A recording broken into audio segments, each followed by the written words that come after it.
"We've decided you're not welcome here anymore," Amanda declared, locking the entrance to the beach house. Her perfectly manicured nails gripped the doorframe as she looked down at me from the porch. "This is our family property now, and quite frankly, you don't fit in."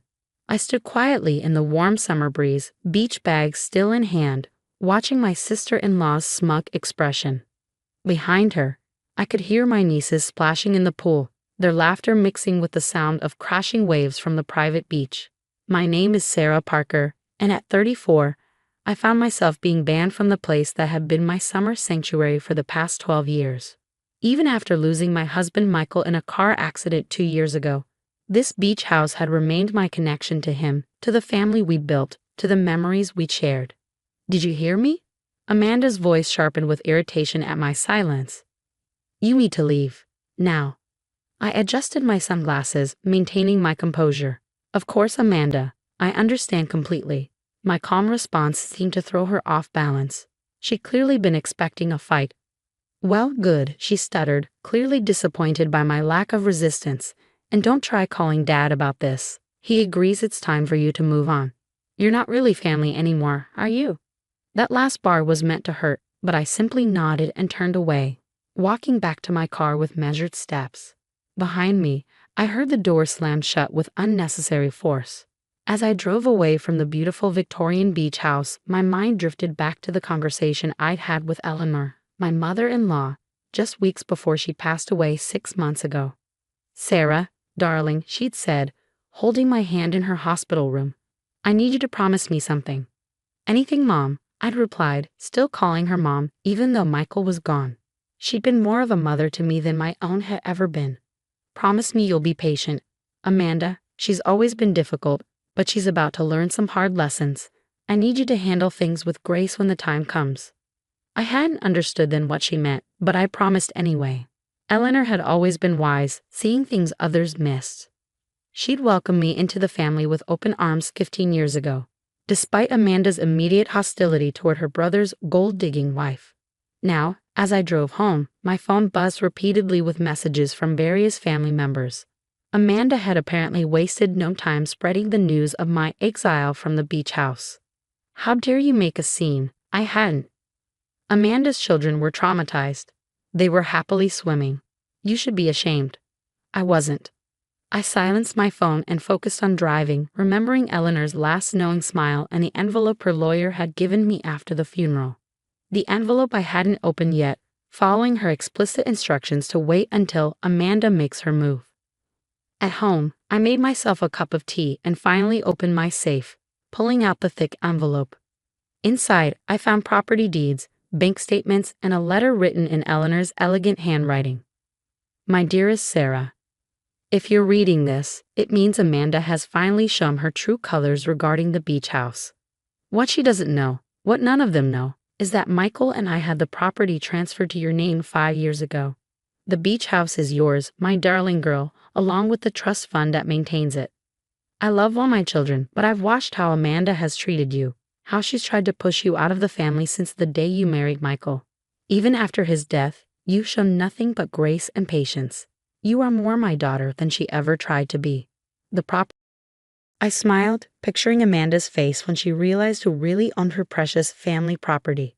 But for now, I would wait patiently, just as Eleanor had taught me. After all, some lessons are best learned in the summer. The notification was delivered on a sunny Tuesday morning, exactly 3 weeks after Amanda had banned me from the beach house. I wasn't there to witness it, but my neighbor Lisa, who worked at the local coffee shop, gave me a detailed account of Amanda's very public meltdown. "This is impossible," Amanda had screamed, waving the legal documents in the air while standing in line for her daily latte. "This has to be fake. That gold digger forged these papers."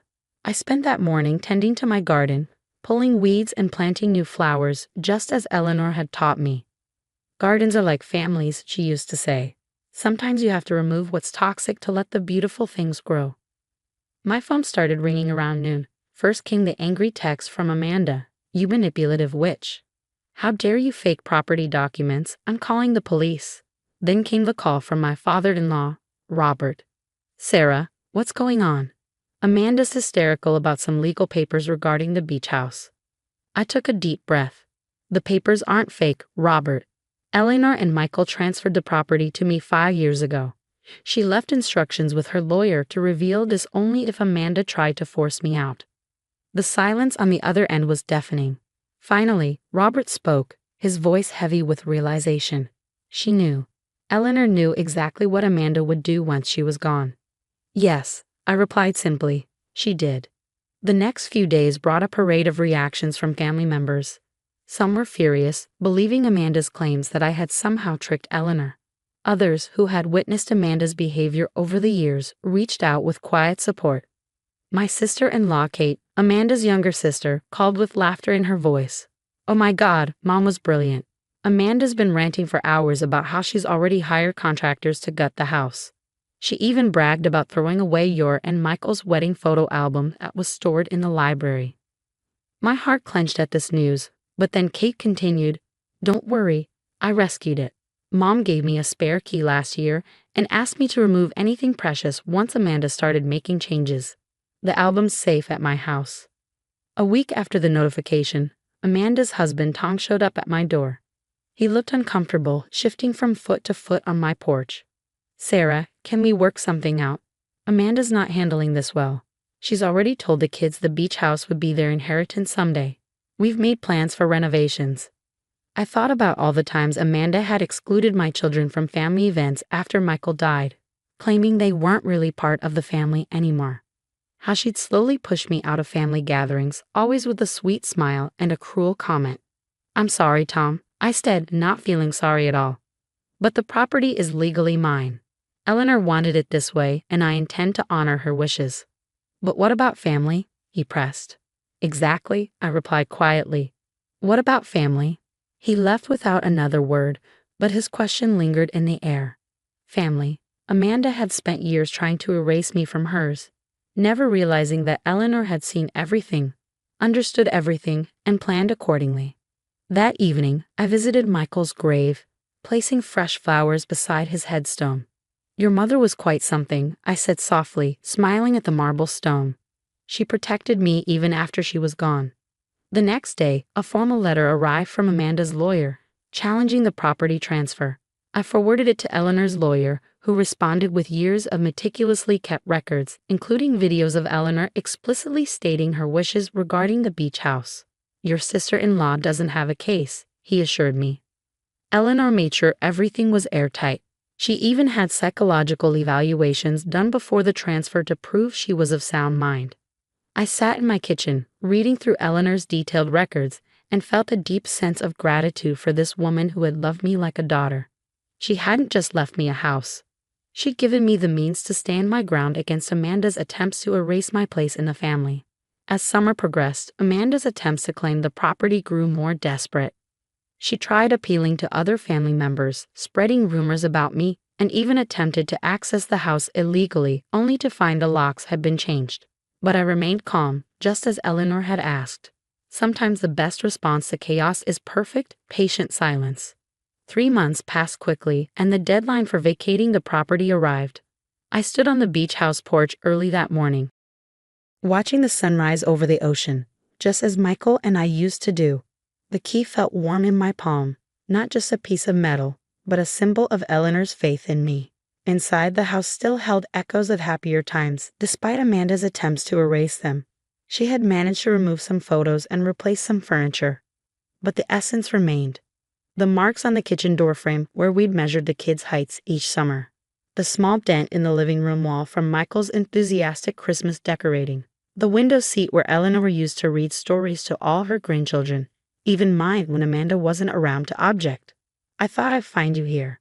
I turned to see Kate standing in the doorway, holding a large box. "I brought back the things I rescued," she said, setting the box down.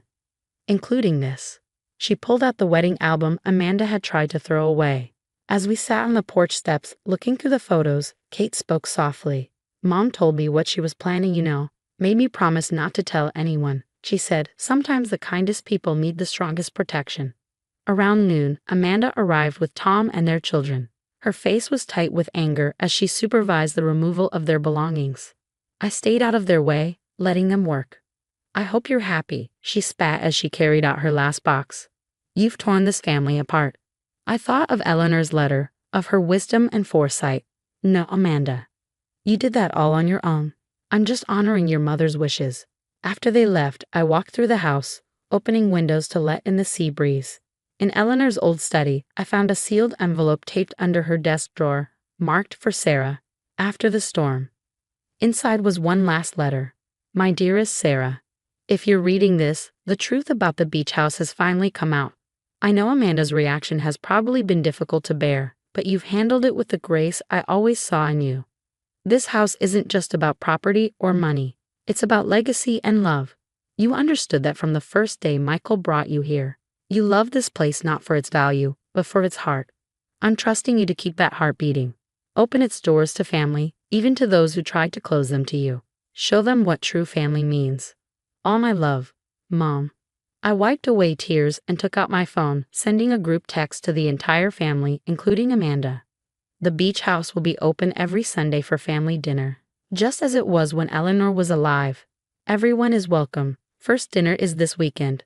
Love, Sarah. Responses trickled in slowly. Kate immediately replied with enthusiasm. Robert sent a simple thank you. Others responded with varying degrees of warmth. Amanda remained silent. That Sunday, I prepared Eleanor's famous seafood pasta and set the big table on the deck. Kate came early to help, bringing her kids who ran straight to their favorite spots on the beach. Gradually, other family members arrived, slightly awkward, but carrying dishes and warm greetings. As the sun began to set, I heard the unmistakable sound of Amanda's car. Through the kitchen window, I watched her sit there for a long moment before slowly getting out, holding a casserole dish. She walked up to the porch, her children running ahead to join their cousins on the beach. Eleanor's recipe, she said stiffly, holding out the dish. Mom always said no family dinner was complete without her green bean casserole. I took the dish, our eyes meeting briefly. She was right, I said softly.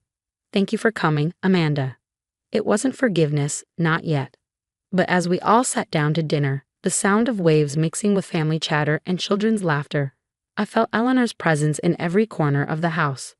She had known that sometimes the strongest statements are made not through confrontation, but through quiet perseverance and an open door.